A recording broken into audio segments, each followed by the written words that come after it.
This is Zettelcast, brought to you by readers, writers, thinkers, and teachers from LiLLiPub, along with our partners in thought, our Zettelcastans. In this show, we share discoveries that our Zettelcastans have shown us. There you go. And compare notes on how we're using this marvelous invention in our creative work. Thank you for joining us. All right, Brooke. Let's do it again. All right. Episode 95. Glimpses of Lydian Life 1. Easier and Harder. Hello, everybody. This is Zettelcast number 95. Because I'm Deb Hart, and I have the honor of making the assignment this week. So I call it Glimpses of Lydian Life 1, because I think this is an iceberg kind of concept. It can just, we can have glimpse after glimpse after glimpse after glimpse of Lydian life. So this is an inaugural instance. And we're talking easier and harder. Okay, so Lydia gives us a glimpse of ordinary life in a civilization where humanity no longer spends most of its energy surviving and is instead free to spend it becoming. Today, we are invited to look at humanity in a different way. So I'm asking everybody to write a 100-word drabble or thereabouts, inspired by one of the following bookend prompts. What became surprisingly easier on Lydia? What became surprisingly harder on Lydia? Those are the two questions to be considered. And I'm asking that each of us write a story through one ordinary moment in the life of a Lydian. Let the reader discover Lydia through the story rather than through explanation. Conclude with a one-sentence pen. The one piece of keeper wisdom you hope will remain with the reader long after the story itself may have been forgotten. So, and then I give two mini samples that could fulfill the assignment. So story seed number 1, what became surprisingly easier? Growing old. That became surprisingly easier on Lydia. On Lydia, elders are valued because they have cultivated the deepest questions. The pen on Lydia, where life is all about growing. Growing older is just another way of growing. And number 2, story seed number 2, what became surprisingly harder? Remaining certain. On Lydia, honest curiosity gradually makes it difficult to cling to yesterday's conclusion. The pen, the more deeply curiosity grows, the harder it becomes to cling to certainty or yesterday's conclusion. So, who would like to go first to prove out every glimpse is true? No glimpse shows everything. Ladies? I could go. Okay. Okay. I could go.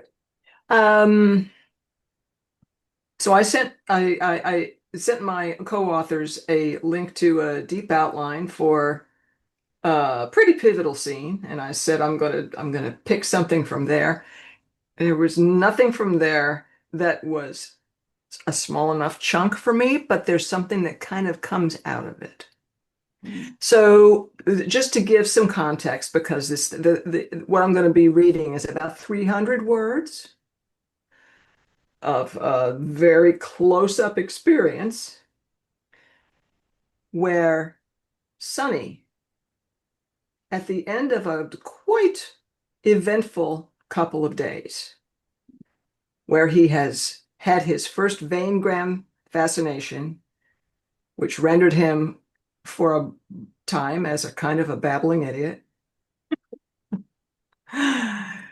to an interesting morning with his mom, to a seemingly lovely beginning of going to the henge, to being in the henge, getting an emergency contact, coming out and finding out that someone dear to him has died. And then everything that happened after that in the day. And so what he's doing, and this is going to be preceded in the story, he's doing something that's part of the vein-gram protocol. Because where he works at LTA, they don't just throw you into this thing. It's kind of an experiment. And you have things to do.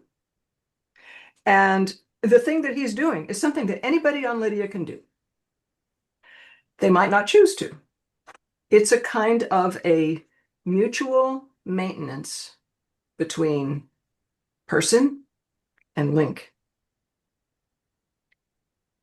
having to do with the experiences that they've both been there for. So he's got 48 hours of backlog to go through because the previous night, he didn't do this. He went to bed. And he thought, okay, I'm going to be able to do this evening. It'll be fine. Turns out, well, things get harder. You can't always count on time and energy, but he's going to go. All right. So I'm about to read this. Sonny's, I'm going to drop a term and I'll explain it later, just like I will right after this segment. ADSR, interleaved. It's kind of a made-up term based on something that is real, and I'll describe what that means. But for right now, just know you might be able to intuit what it ends up being. But Sonny's link, he names it Lauren. We've seen that name before. Okay, here we go. This story is called "You Had to Be There." Okay. Lauren says, "We have an abundance to go through. I'll bet. Time estimate? At our typical pace, we should get through it in under 30 minutes. Okay, let's do it. Starting with unordered ADSR interleaved. Establishing baseline," Sonny says, "closing out the verbal exchanges between them until they've fully recalibrated." Sonny calls on his years of experience, with D as his primary guide, to loosen his body and mental grip and enter into a harmonious baseline from which to proceed. When he is ready, he signals to Lauren with the subtlest formation of an intention to nod. Subtle to Sonny, anyway. "Oof," escapes his mouth. He has felt a quick pressure below his heart, paired with a grind of his teeth and clench of his jaw. He reminds himself, as he frequently needs to do at the start of this, that where the feeling seems to be happening is Lauren's responsibility in the process.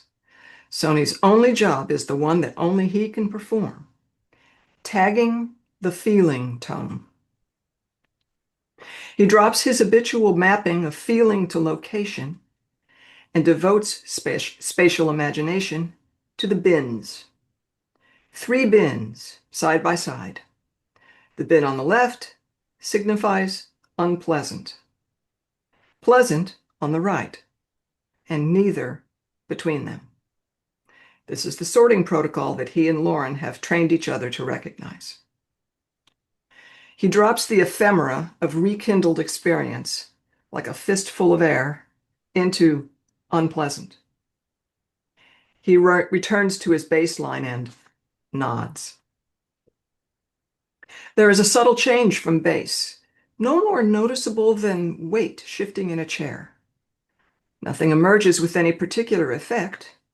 He poises his mental fist above neither, but hesitates, hovering over its neighbor and back, over and back, testing the fit. He feels a degree of uplift shining through in the payload. He drops it into pleasant and returns to base. Sonny and Lauren soon settle into an easy rhythm. Playback, tag, return to base, repeat. Navigating through the past 48 hours of ups and downs.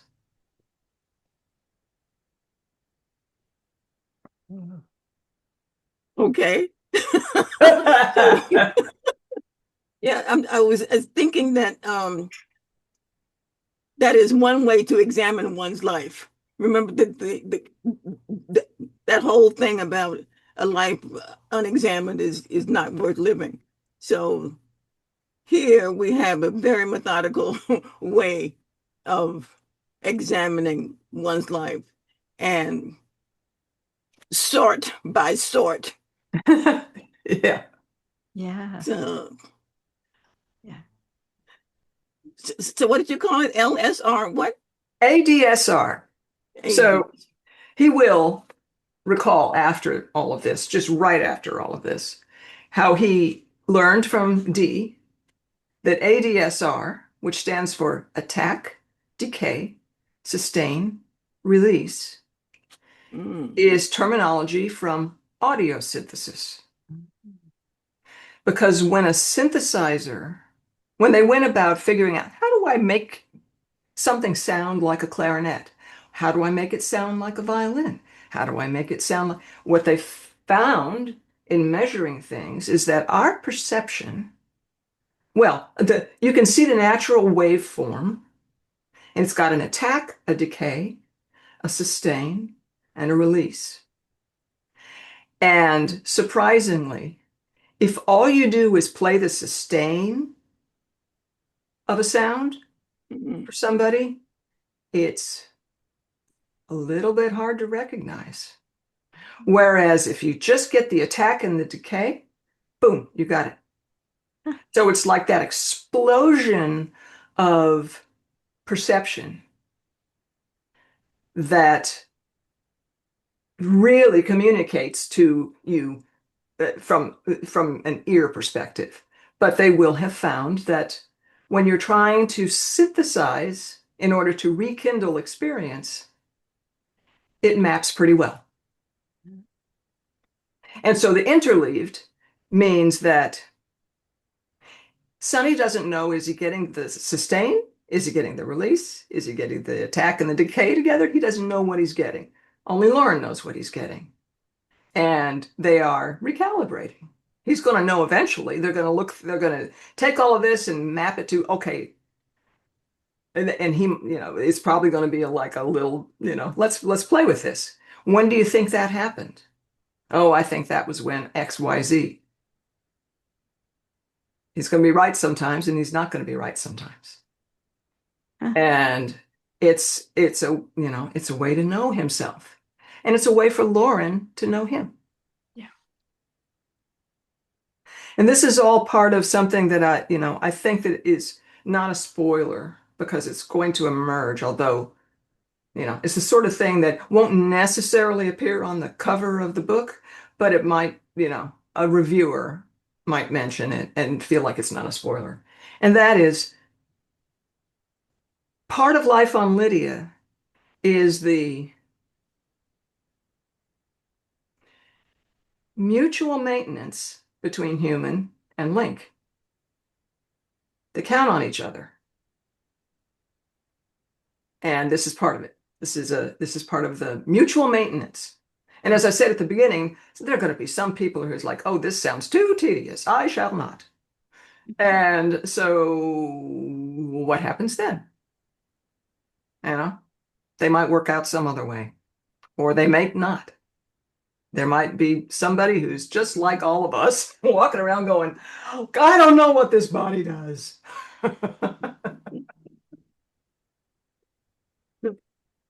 You asked for us to have a tagline, and so what I want people to get at least the inkling about is that Lydia provides different ways to learn what it really is to go with the flow.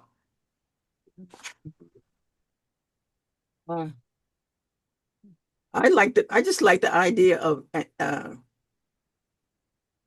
a system, a full-blown system, right, of examining your life. Yeah. That kind of comes with you when you're born. Yeah. And of course it's up to you, and I guess your parents and your schooling and your your personal experience as to how much advantage you take of that. Yeah. But just the very idea that it's there, Yeah. Makes me want to become a full-blown Lydian myself. Yay. Yeah. Wow. Julianne, thank you for that. That's wonderful. Well, thank you for your great history of fantastic prompts. They focus the mind. Mm. And stories like that also give us guidance on how we may not have a link, but we can imitate many of these practices and get much of the benefit. Yeah.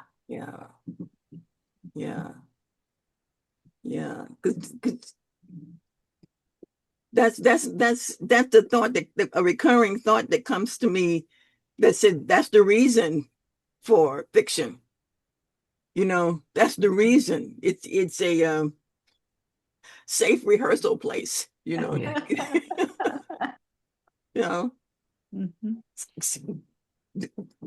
There are all kinds of situations and things that happen, and you can go traveling in your mind so wonderfully. The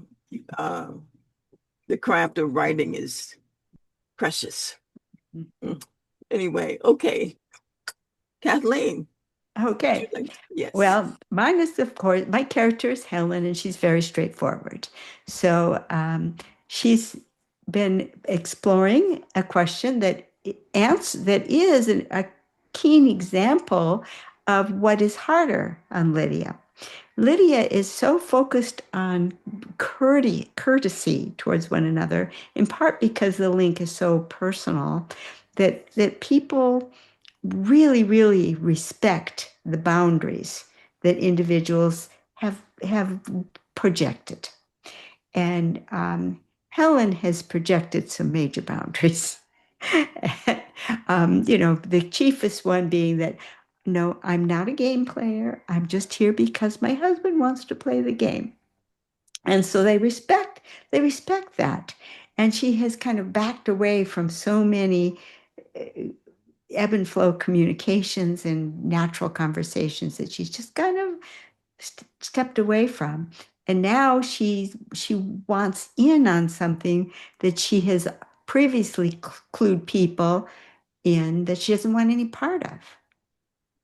And so what is harder on Lydia then is when when the Lydians have all gotten used to what your limits are and you want to change them.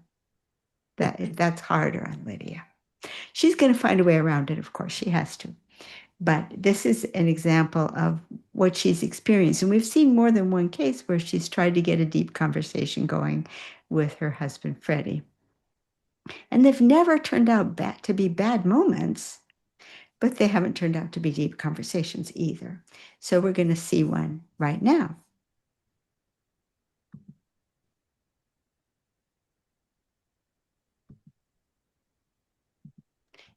This is called the courtesy cocoon of customary patterns.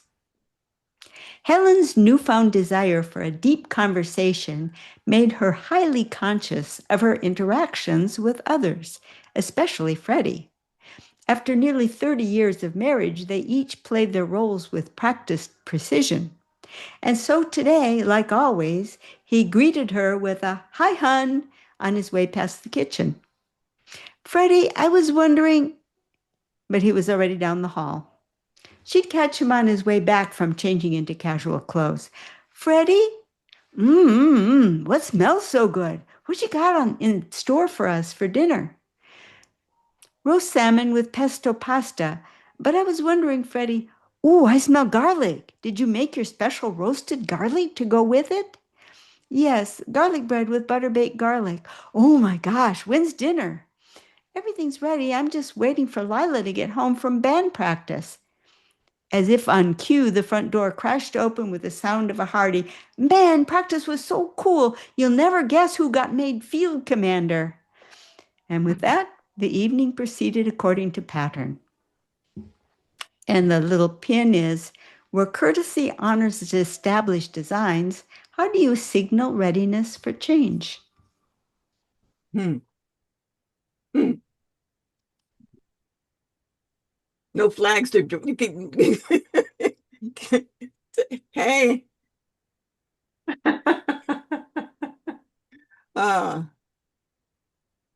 Yeah, because after, I mean, this is a pure guess for me.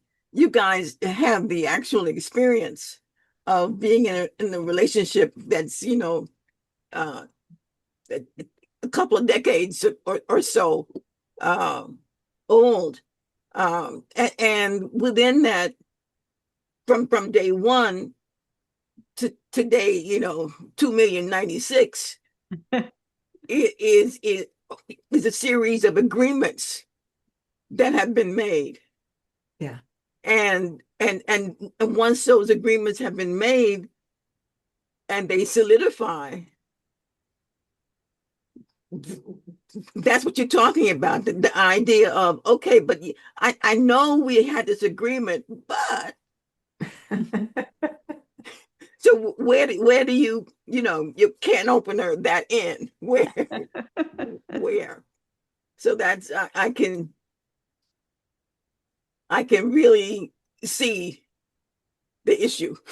I can really see. And I can also, I mean, it's hard to know Freddie still. Yeah. Because we're getting sort of the glancing blows of Freddie, his, sweet-natured glancing blows of Freddie. But I can imagine that part of that establishing, verbalizing the norms of such things, Helen wouldn't have done that. No. She's actually lived a life of being accommodated and doesn't know it. Mm-hmm. Yes. Yeah. Yeah. She lives in a world that is totally different than the world she left. She came over on planet, she came over from planet Earth, determined to take as much of planet Earth with her as she could. And she has. And nobody stopped her. But now she'd like to explore Lydia. Yeah. Can I still get a ticket?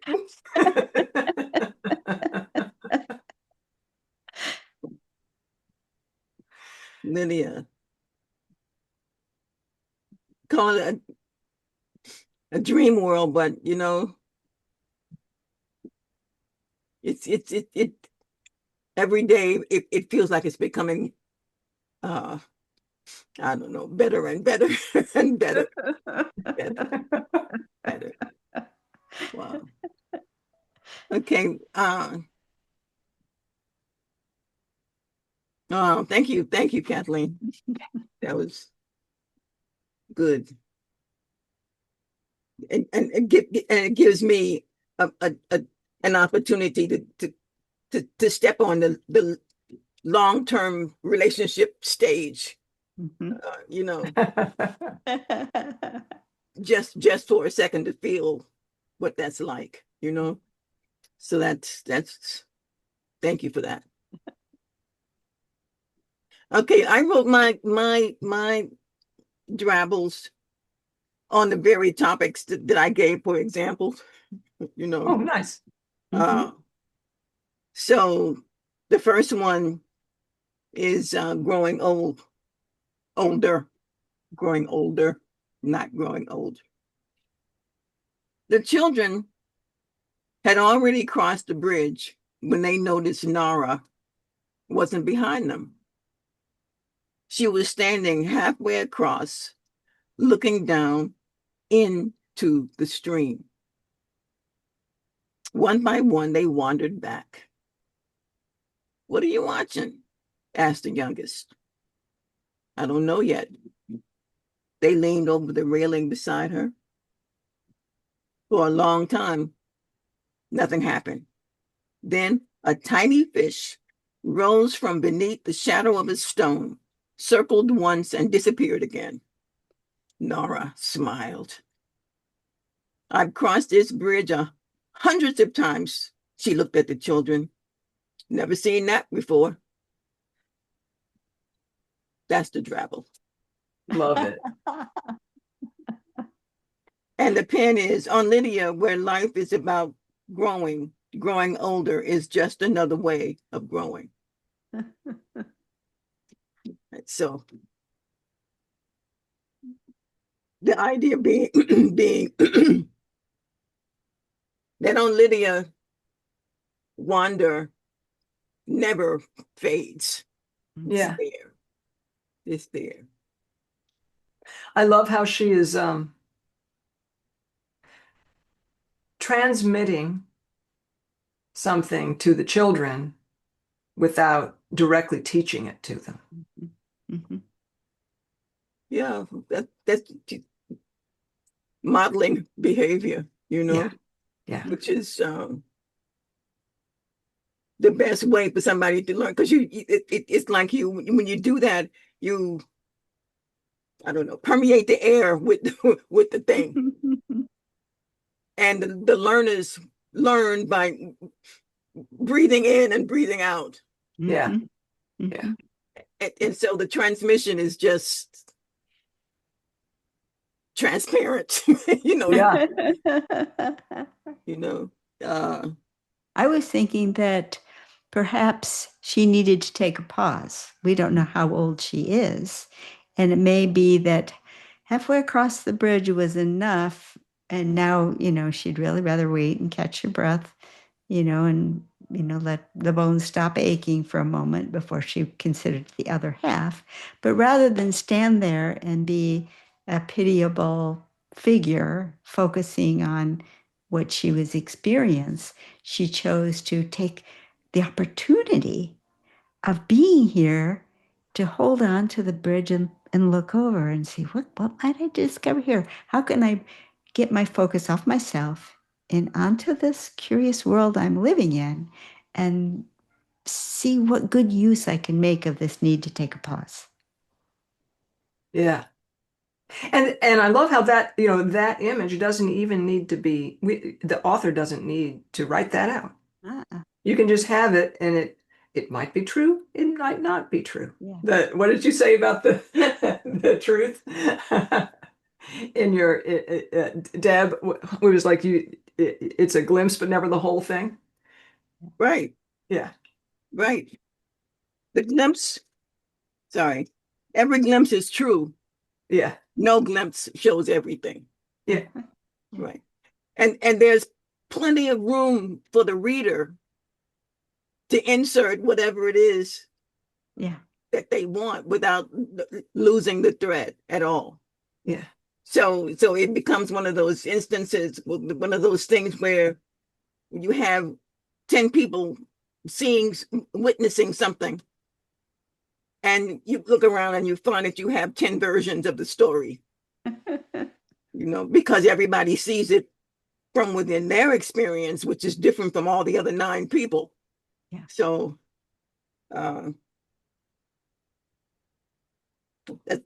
that's why witnesses are so important, very, very important. Okay, the second one is remaining certain. The circle had nearly finished when Thomas raised his hand. I need to take something back. No one spoke.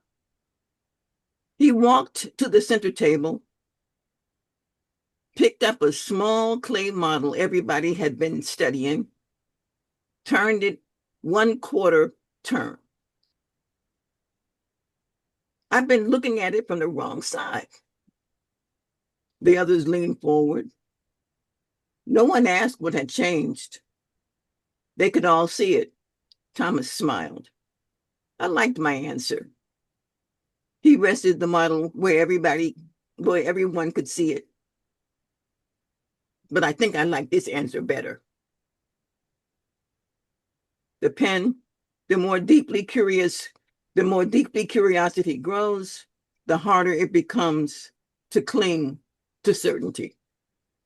Huh. Okay. Again, the effort is to spotlight curiosity, Mm-hmm. right? And understand that the truly curious, the ones who jump in head first, feet first, arms, everything in, that you can be rock hard, solid, certain, quote, quote, yesterday, and then tomorrow, because you got new information, can be off on another road because new information changed where you were from yesterday. Yeah. And so the idea is to kind of learn to live with uncertainty, and know that living in uncertainty doesn't mean you're flailing around with nothing, just nowhere to stand. It's not about that. It's about knowing what you know and being sure of what you know for that moment. So you're encouraged to live in the moment. Live in the moment. So that's Yeah. what I was trying to do with that. Yeah. Well, I think you did it in spades. Yeah. And that sort of more of an intellectual exercise that you're showing there, because it's about a model, and it feels scientific.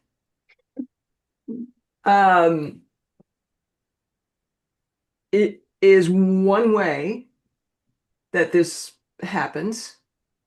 And I think that what I'm going to be showing with Sunny, for example, there are, as he and Lauren together kind of go through all of this, and then they map it to the timeline.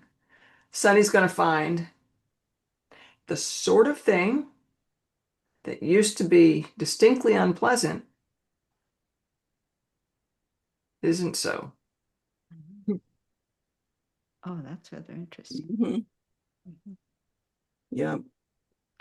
Yeah, because the perspective changes. Yeah. It changes. The model rotates. Yeah. And expands to, Yeah.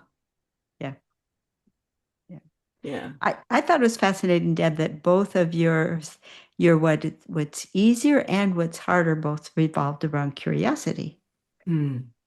Growing older becomes easier because curiosity is part of the spirit, and the spirit does not grow. The spirit does not age. The spirit grows, the spirit experiences more and more and more, but there's nothing about the spirit that is intrinsically becoming decrepit the way the body does. So that means that curiosity is the one thing that can keep us ever young. And then likewise, that the other edge of that is the need to give up certainty, because certainty does decay with age and information, just like the body does. Yeah. Yeah. Yeah. Yeah. And Cool. without trying to capture it and put it on the page, you might not ever see that. You might not ever have it in a position where you can actually examine it, look at it, and say, "Oh, Yeah. oh," Yeah. Yeah. So this is, It's fabulous because just if I think of myself personally, I'm thinking, okay, now, if I examine my day at the end of the day, that's something I had never thought of doing, was beginning by what is the spectrum of feelings that I encountered through the day. Just think of the feelings and don't think of the times and the experiences and the events. How would we map those? And then the times in the events, and then what layers. Fabulous way of looking at the day. And another way of, when you're looking at a challenge or a problem or a puzzle that you've got to work out, try looking at it from another angle, and deliberately looking at it from another angle, and see what shows up. yes, Raymond Lull. Yeah. But mispronounced his name. Is Ramon, I guess. Yeah. Lull. Yeah. But with his 10 questions, I'll forever be in debt to Mel. Forever, Yeah. forever.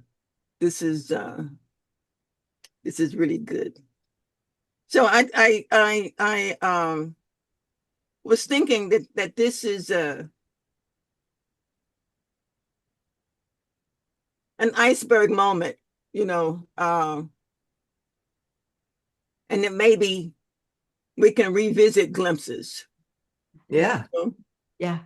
Um, Yeah, definitely.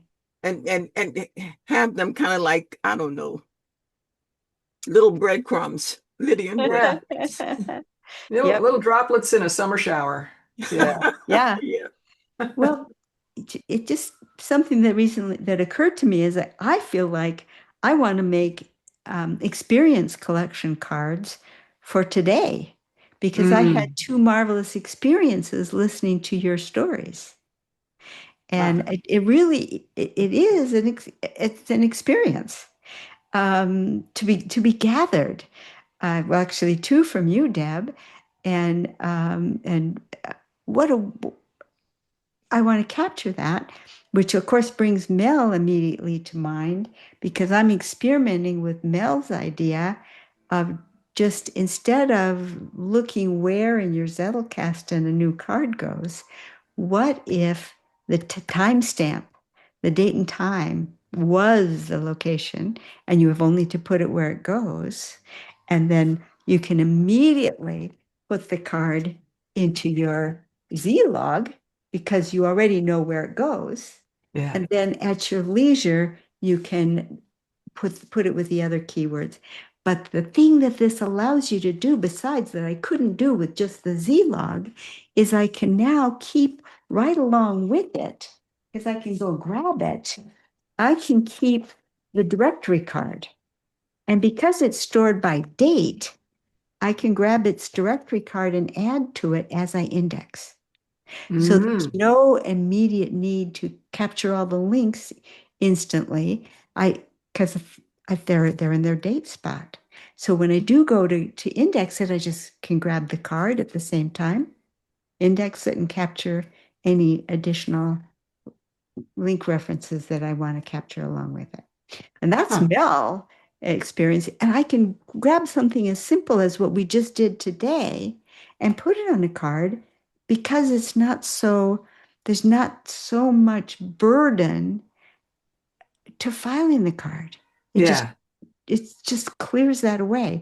And you can trust that when you index it, you will get all the juice.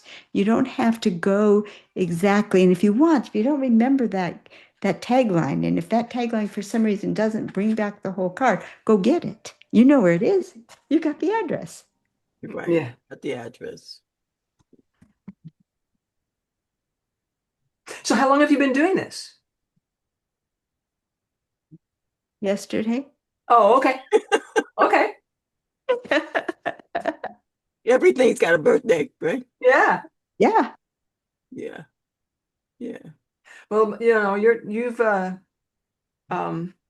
definitely pricked my ears up, because even though the Z log and putting something in the Z log as soon as you know its address has eliminated a lot of the things, well, you can't index it at all until you know everything. Having to work out what bin it goes into is now a point of friction Right. that maybe it doesn't have to exist. Yep. Yep. And of course, the thing that makes it possible is the tagline. Yes. Because if you didn't have a tagline to capture the card, what did you index? Just a word, Yeah. and they give Yeah. you nothing. You look it up Yeah. and there's its brother addresses. So what? Yeah. Right. But now you've got this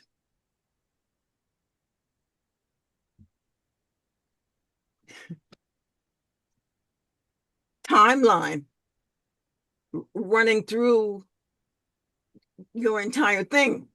Yeah. Yeah. It's there. So it's not even a matter of reconstructing anything, Yeah. Yeah. And so automatically you have context. Yeah. Right.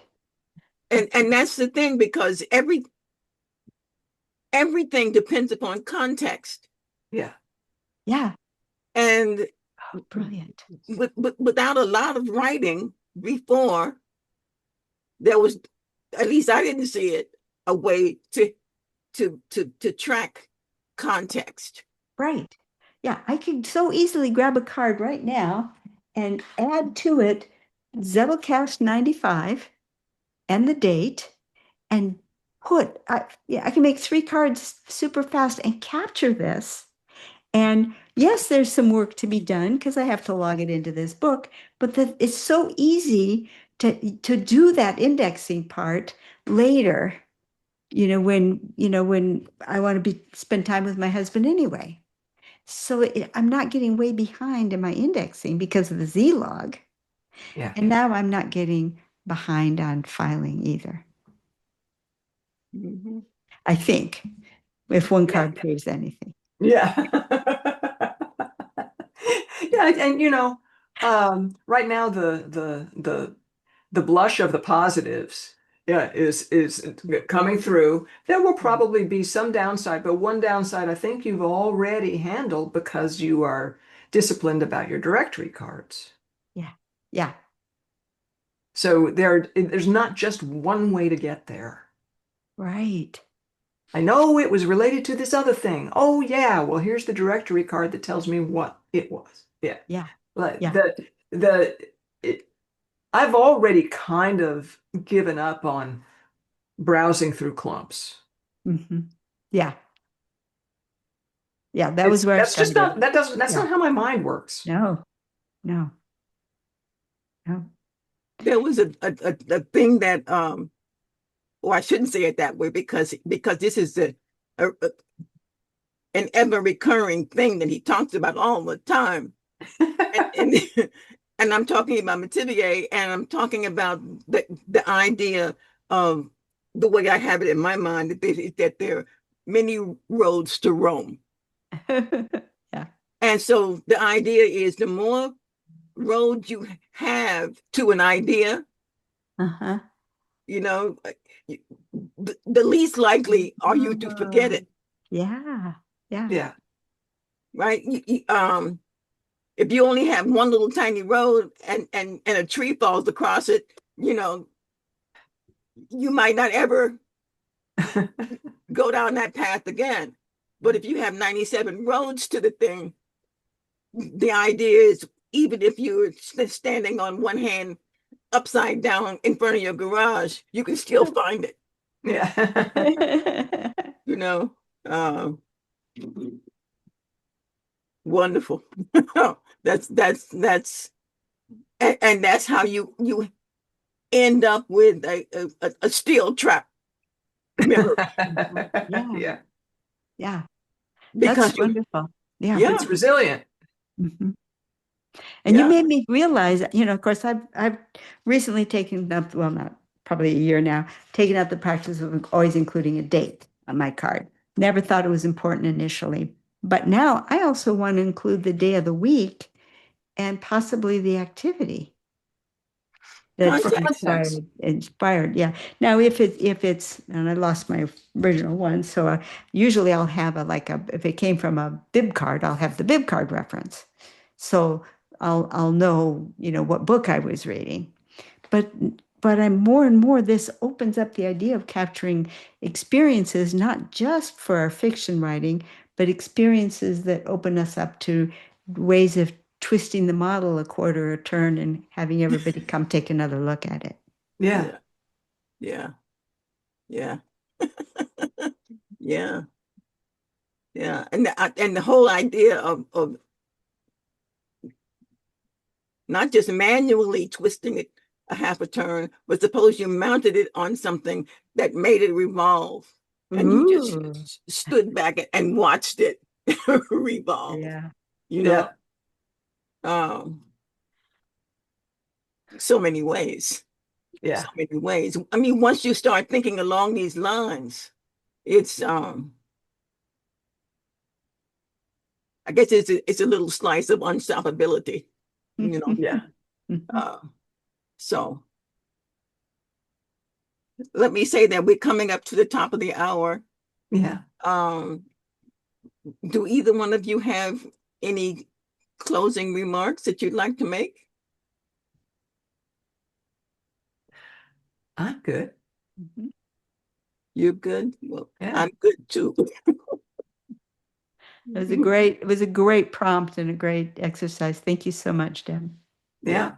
Yeah, you're welcome. Okay, then I think to our audience, any questions, any thoughts that you have, Mhm. please, please, please feel free to let us know in the comments. Yep. Yeah, Yep. yeah. I thought I would be able to have my LiLLiPub card. Uh-oh. I don't have a Libby cup. Uh-oh. I found it. You got your new digs and you don't know where everything is. You found it. Found it. Yeah. Okay, go right ahead. Okay, and if you would like to know more about where we hang out when we're not here in YouTube land, come on over and visit us at lillipub.org. It's a great place to be. There's a lot of fiction writing going on. Victoria is starting to have these marvelous writing sprints where she logs on live and you can jump on and share the hour with her and write alongside and have, know that you're working while others are working as well. It's just a great place to hang out. It's a wonderful digital living room. LiLLiPub.org.